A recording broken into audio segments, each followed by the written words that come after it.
So I've actually had delivery today of my new chain and sprocket and my new tap washer from Motorworks, so I can get on with installing those bits. So I'll just talk you through what I've ordered and why. So I've gone for the DID 520 VX3 chain.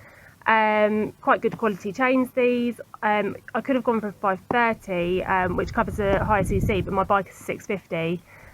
So I've gone for the lighter version. The 530 I think goes up to, is it 1100cc or something, but it is heavier in weight. And I will be installing the split link with it rather than the rivet. I know there's some kind of controversy online about this and people don't really trust them, and people have said that they've had the split link fail on them a few times, whereas I've never had this issue. I did many miles in Mongolia, Kazakhstan, riding very rocky terrain, water crossings, everything, and my chain never came off. I never had an issue with the split link, which is why I'm going to install another one, and plus I think I'll make it easier for taking off next time. And then I've just gone for a JT front and rear sprocket, so I've gone for 16 teeth on the front, 47 on the rear, which is exactly what it says in the Haynes manual. I have read online that a lot of people like to just make the simple modification of changing to a 15 tooth front sprocket.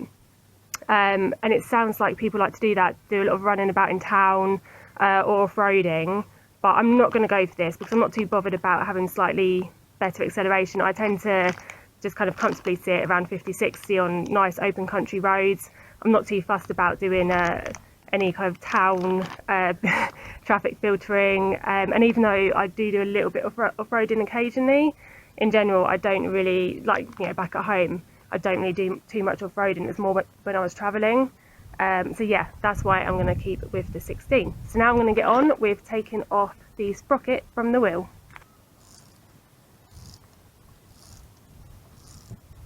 I'll be giving these a very good clean too.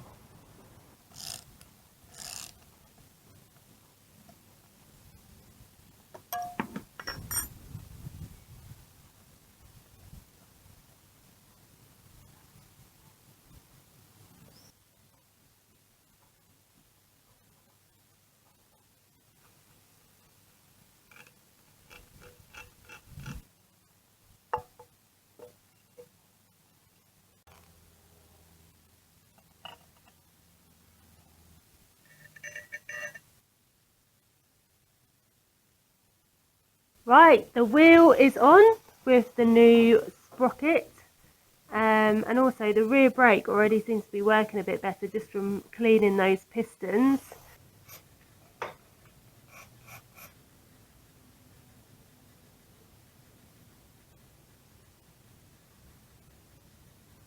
Obviously I need to test that on the road, but it does seem a lot stronger than it did the other day. So now onto the front sprocket.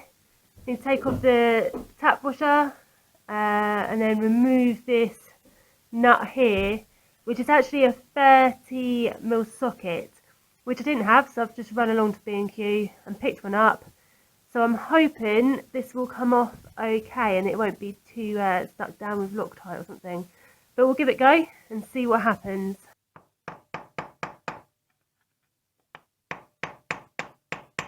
So this socket here was about £3.50 from B&Q, and I've got one that's slightly longer, just because of the frame here it can get in the way a bit, so I thought if I get one that's slightly longer it should be easier to take the nut off.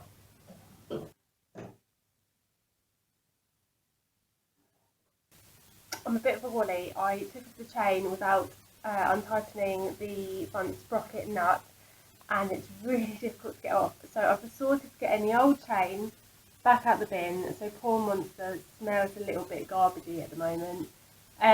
Put that on temporarily, and then hopefully that'll be enough to then get that front nut off. So I'm going to put some pressure on the rear brake and then try and use the small breaker bar with that socket.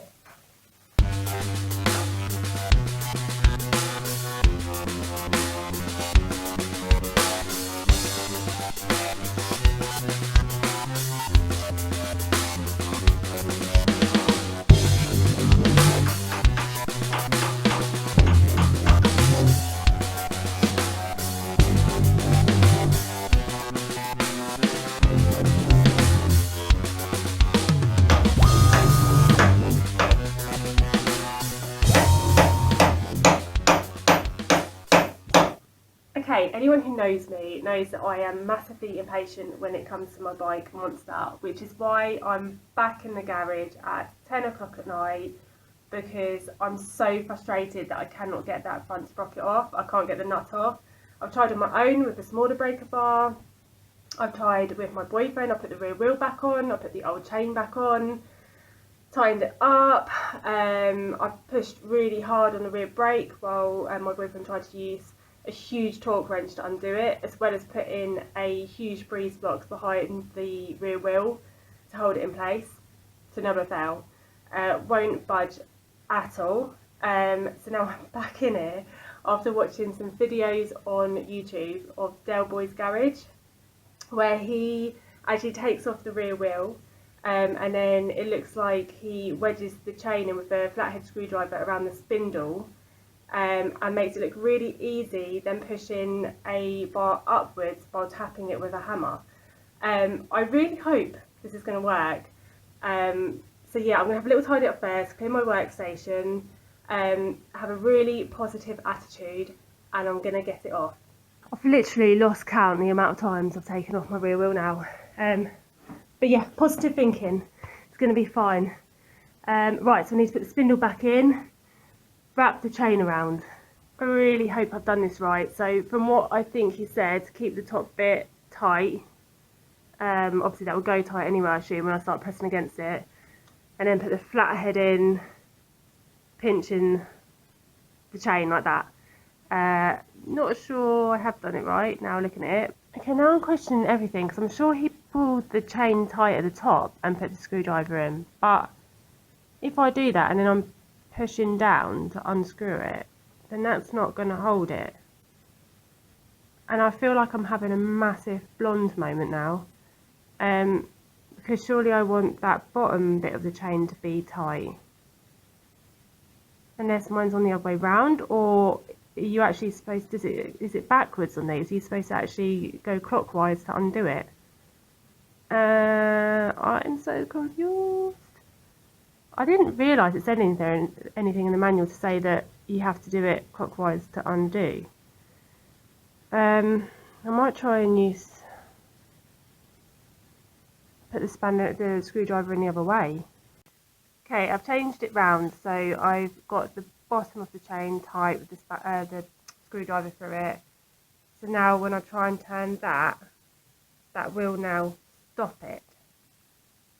So now I'm just going to use a little punch to really push back this washer, because I'm worried that I didn't do that enough either, the tab washer. So I'm going to go around that with a punch and a hammer, really push that back, and then attempt again with my big torque wrench and a hammer, then tap that nut round.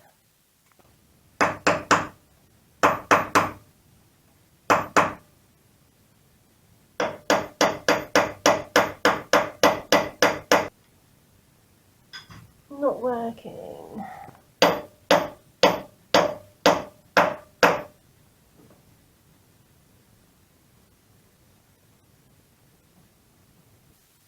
I've gone and done it.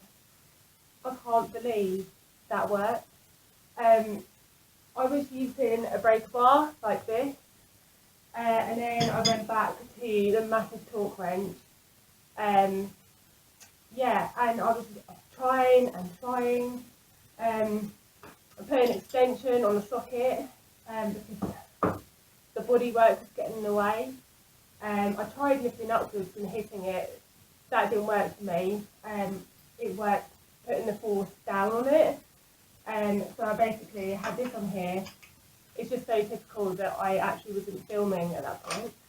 But this one here, on the nut, and then I literally just pushed a constant pressure on it, and then I heard a click, and I actually panicked at first because I was convinced I'd broken something inside the engine, because I couldn't actually turn it with my fingers, and I thought, oh no, I've broken the torque wrench as well, but actually I realised I have undone it. So I'm really happy. I can go to bed and it's probably not even 10:30. So yeah, definitely check out Del Boy's video. It works. Just remember, if your sprocket's on the other side, it makes sense now, I'm thinking about it, that you'll want to tighten the chain from underneath before you put the flathead screwdriver in because it won't work the other way around. But yeah, this is coming off. Hello. Yeah.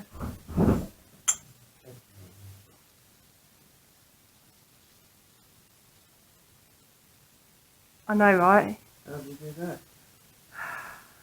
Del Boy's good.